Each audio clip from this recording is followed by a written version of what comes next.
going into this next game, what can we expect to see from these players now? To be honest with you, these are players who adapt very, very well to their environment. So let's have a look at the maps first, and I'll tell you my predictions.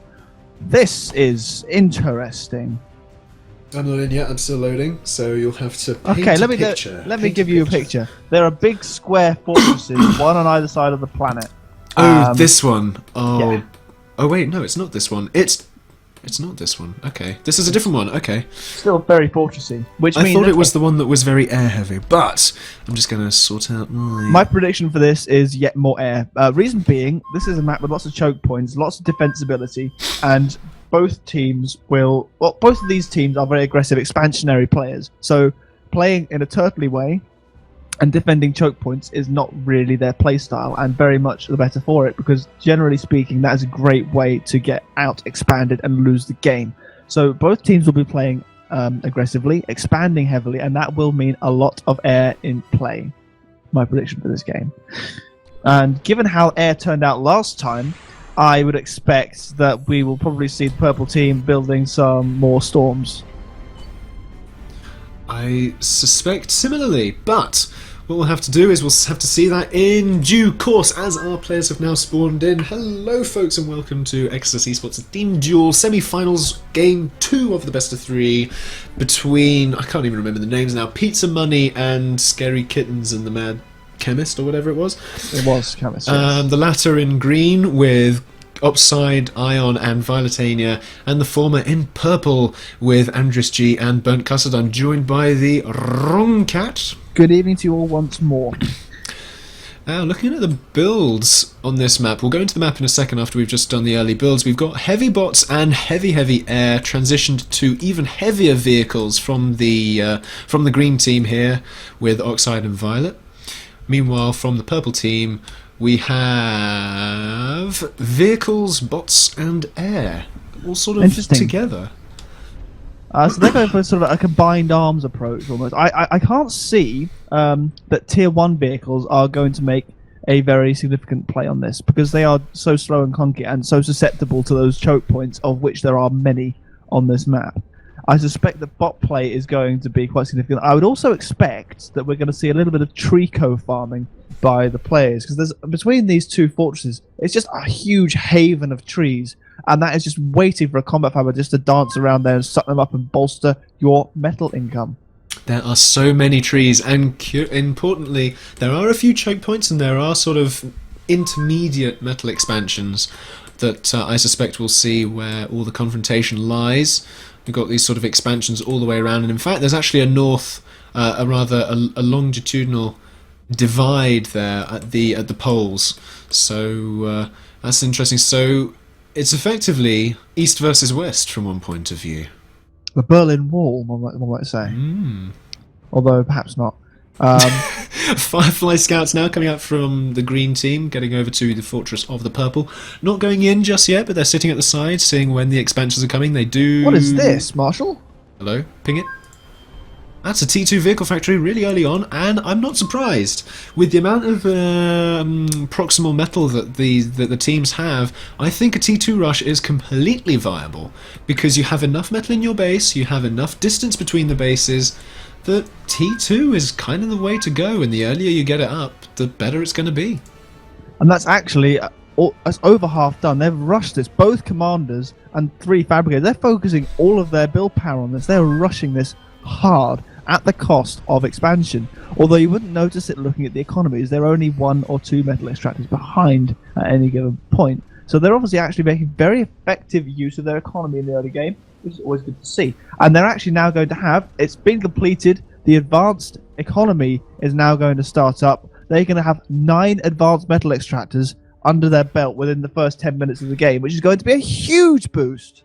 And an even greater boost is the green are not remotely aware of this. They have no idea that the T2 vehicles are there, and in their own base, they haven't started on their T2, they haven't queued it up, so by the time that they realise that T2 is there, the T2 economy is going to be rolling for purple, and they're going to be in an advantage. The problem with purple right now is they now need to start upping their unit production. And when they do that, that'll set green on the back foot and prevent them from thinking about scouting and make them more into thinking about reacting to the aggression of purple. They need to try and make sure that that vehicle factory remains a mystery.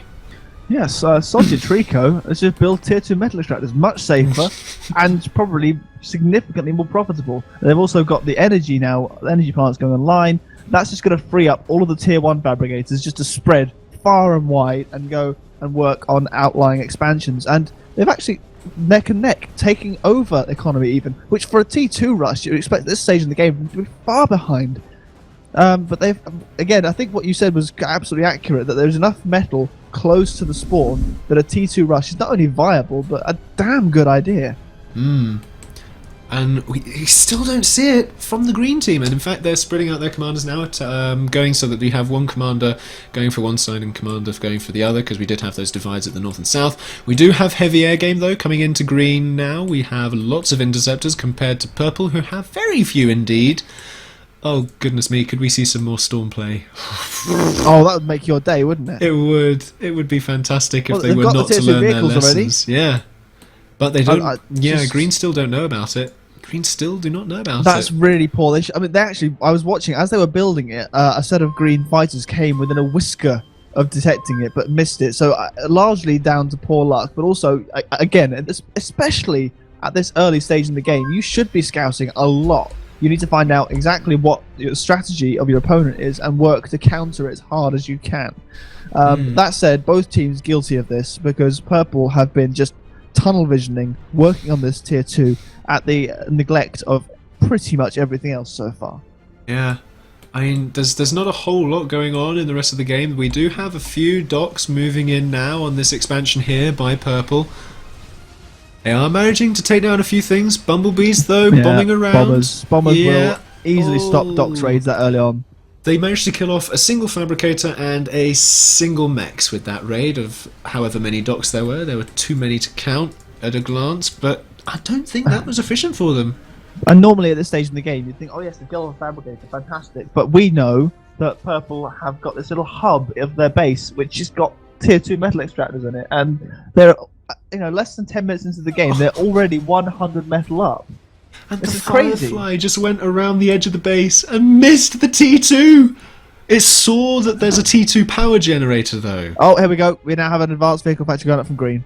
Yeah, Right there. they've seen the advanced power generator, and so are reacting in kind. And I think it's a timely reaction, really. Metal-wise, though, they are struggling, whereas when purple were building it, their metal was A-okay.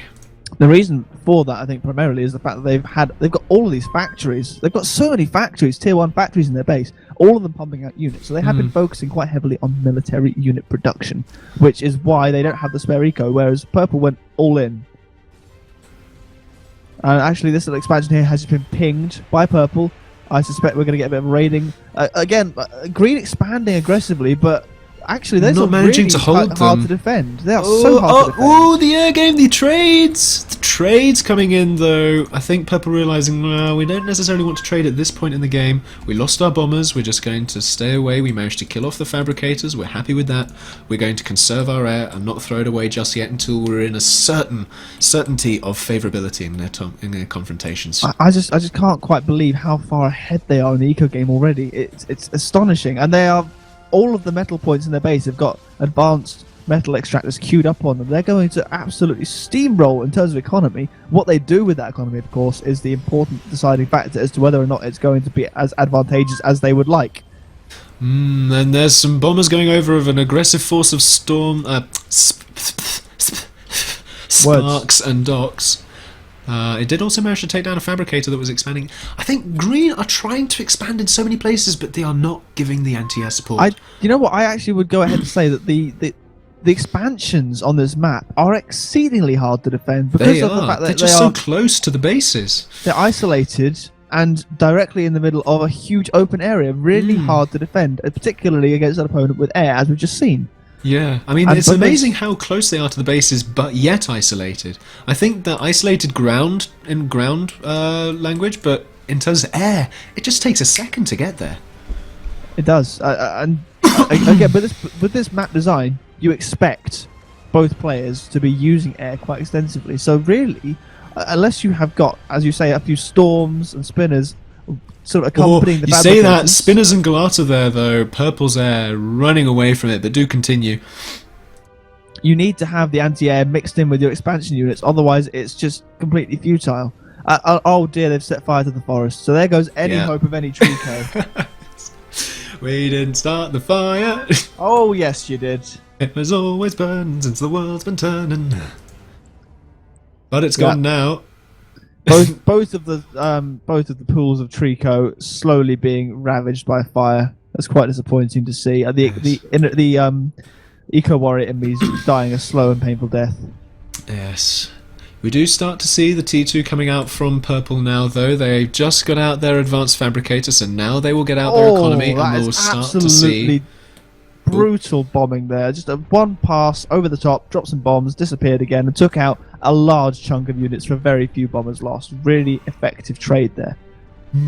I think Purple is just completely on top of this game. Purple really are. They've got the economy currently, although that could change now that the T2 is out for green. They're beginning to get up their factory production. They were behind at the beginning in order to get that T2 advantage super early, but they're now leading by a single factory. They've also got the fabricator advantage, and they've got the unit count advantage. And the eco, importantly, they have got double the eco of their opponents, which at 11 minutes into the game is really damning. But green have got to have something really special to pull out of the bag, and so I can't in my mind see what that's going to be at this moment in time. Yeah, I mean, it's just anything can happen here. There we go. Following that Air Force in the picture-in-picture there, so we can see constantly where it's going. You can follow that in the picture-in-picture. But I think at this point, green need to realise, okay, let's consolidate our forces. We're sort of split out into two different directions, whereas purple are sort of focusing on their air and not necessarily pushing out just yet. Purple are just focusing on denying the economy of green rather than being too aggressive in terms of pushing into the base, and I think that's fair enough, because at this point they don't necessarily have the stuff to push into the base. But I think green need to make a play and decide, okay, one side or the other.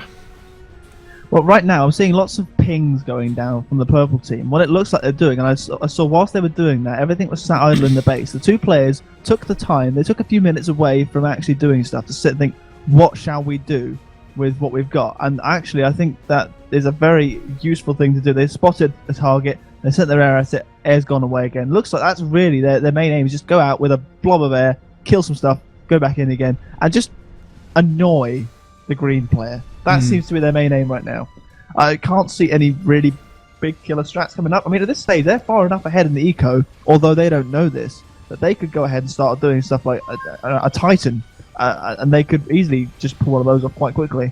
They're actually now building a lot more tier 2 factories because they're realising they've got enough eco. They're actually floating really hard. They need to get using that.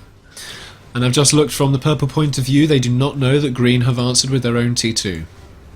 But they can kind of rest assured that if they've gone T2, the Infernos, but you can kind of assume that if you've gone T2, you just sort of need to assume that the green has gone T2, and green actually playing with the storms this time.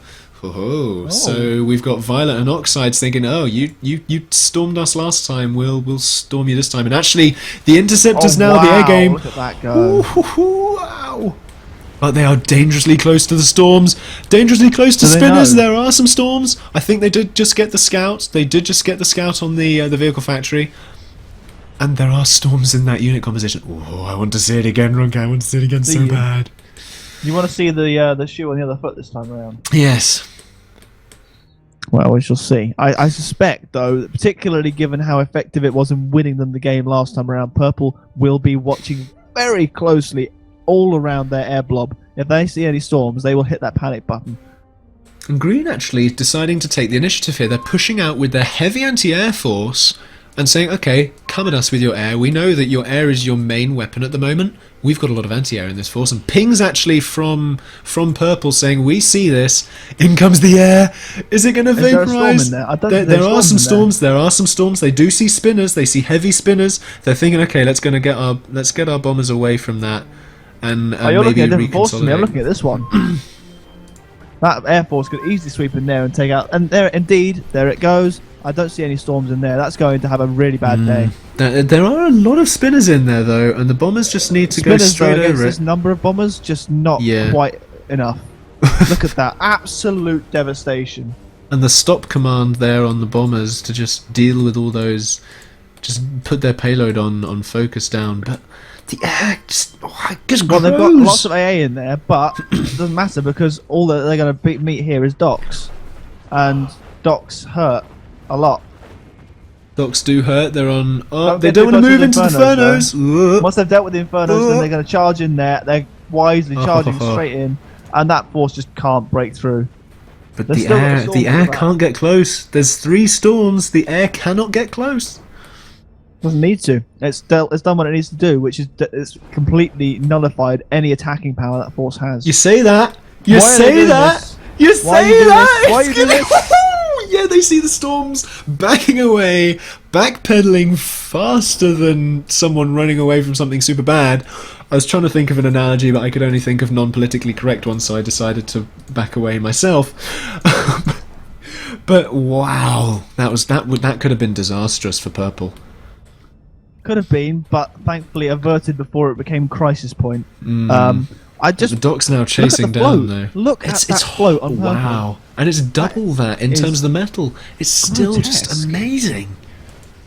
That is grotesque float. They need to be doing something with this metal. What are they going to do? Oh dear, we've got a DC. Nah. Andreas is disconnected. I think we may have to pause for a moment while we wait for him to attempt to reconnect. Meantime, let's have a look. Okay. Wrong kitty? Wrong kitty cat? I'm alone. Wrong cat? Wrong cat? That's the wrong cat. Marshall calling. I do hope it's not me that's died. Okay. It's not me in the stream that's died. Well, that's okay. But while we wait for WrongCat to get back in the game, let's have a look at what can actually go into this game. Looking at the factory counts, we've got so many bots from purple, lots of air, and lots of T2 vehicles, so they're really consolidating their leveler and their storm game there, saying, okay, so if we're going to force you to be defensive, eventually your air is going to meet our storms when we push in, and as a result, that's why they're doing those storms. The docks, though, are just so good at dealing with the vehicles when they get their critical mass. And unfortunately, we don't see the level of critical mass or the defensibility of the green team to really deal with the Doc's critical mass at this point. They don't even have the bomber size.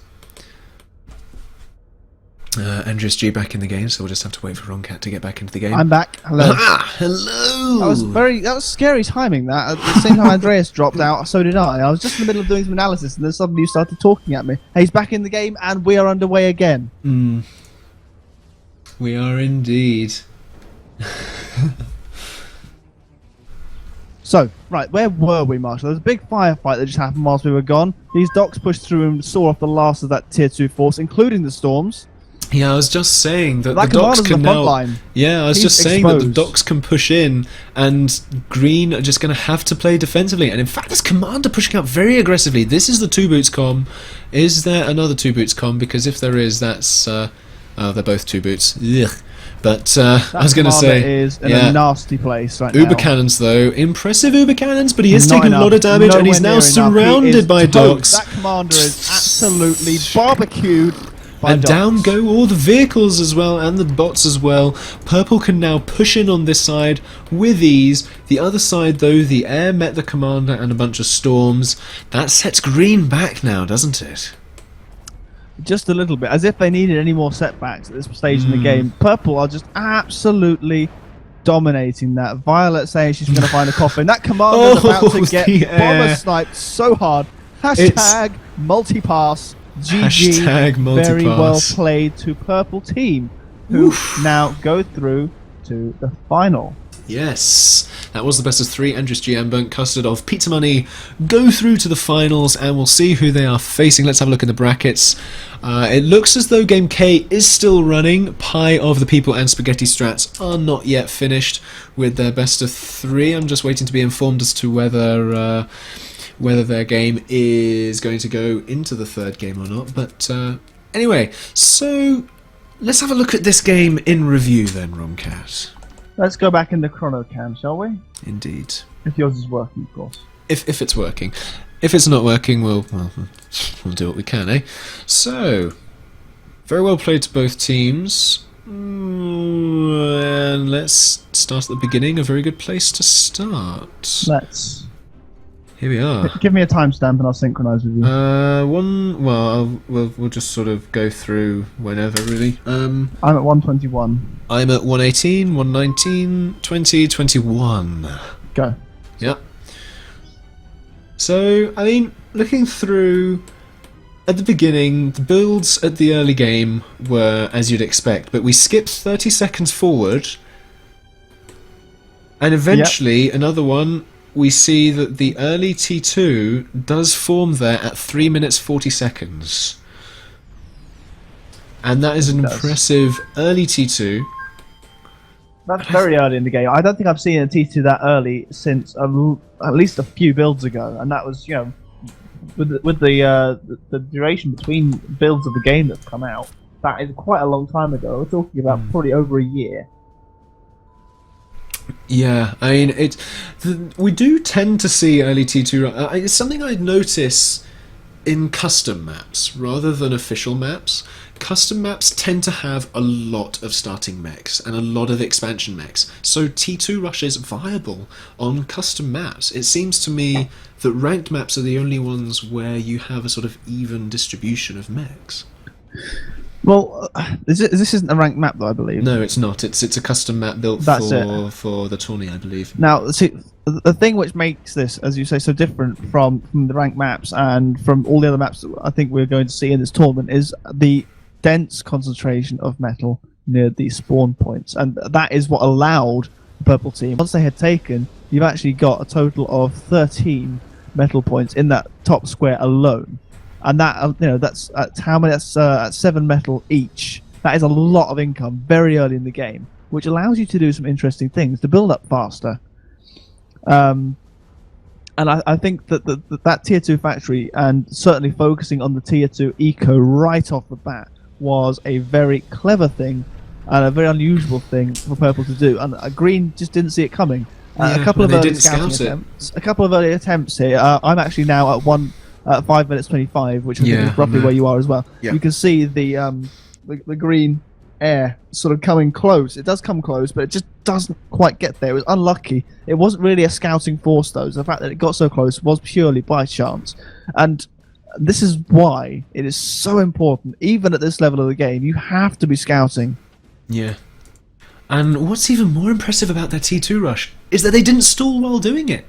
And that really made it viable and efficient to go for it. And actually, I think, getting that early T2 like that and making sure that they got their eco up without stalling it too early allowed them to just focus on the air game and just win it back. Because early game, Green had the air, but then the T2 came into play and the eco came into play and the air factories, and it snowballed from there.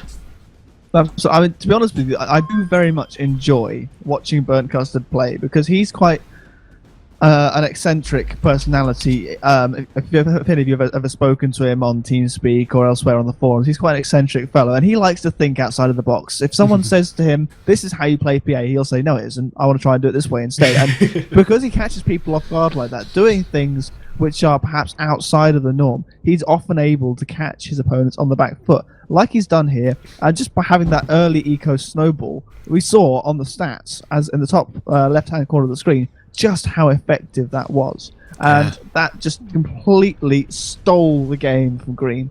That sort of outside-the-box thinking is really valuable, particularly in a game like PA, where your opening build can make such a huge difference later on. I mean, if we look at 10 minutes and 7 seconds in, I just clicked 30 seconds forward a bunch of times for your reference. They are double. At just 10 minutes, they are double. and it's all because of the T2. And at that point, that was before the first T2 fabricator came out for green, so they were super far behind at that point. And I think they could have rescued it. I think they could have pulled it back. I just don't think they had the right composition to answer the docks of the purple players. I think the heavy docks build versus the vehicles, just critical mass and outnumbering won them. Well, to be honest with you, if it had been equal in terms of metal, then I think that they would have been a much better fight on their hands. But because they had so much more metal available to them, and they were building with all of that metal, they were not floating up until about 15 minutes into that game, which the float became a bit silly at that point. But they just had so much, they didn't know what to do with it. If that had been on equal metal contributions, then yeah, okay, the vehicles could have actually done something. But because they just had so much more metal present on the battlefield, no matter what that was made of, it was going to put a huge dent in their forces. The only exception to that being if all of that metal was present in air and your opponent has a shed load of storms kicking around. Yeah. So, if you were to sum it up in a single key factor as to what decided that game for purple, what would it be? Snowballing. That is pure and simple. If we're going to put this in terms which our MOBA audience might understand, it was early feed followed by snowballing. That's all it was. And once they had that lead, the green team just couldn't dislodge it because all of their metal was so well protected inside their base. Raiding by green didn't happen because it couldn't happen because the only raiding they could do was actually to go into the purple base where all of those tier 2 metal extractors were, and were being very well defended by a well microed and carefully handled air force. So what happened was the green, while still in the tier 1 phases, were expanding to the more exposed outlying circles, and every single time they did that, just this air force swooped in out of nowhere and destroyed every single one of them. And they were wasting so much metal, and they hadn't got metal to waste at this point, don't forget, because of how far behind they were in the eco. And the units just got obliterated. They kept pouring more and more and more units in there. Every single time, they just got absolutely shafted.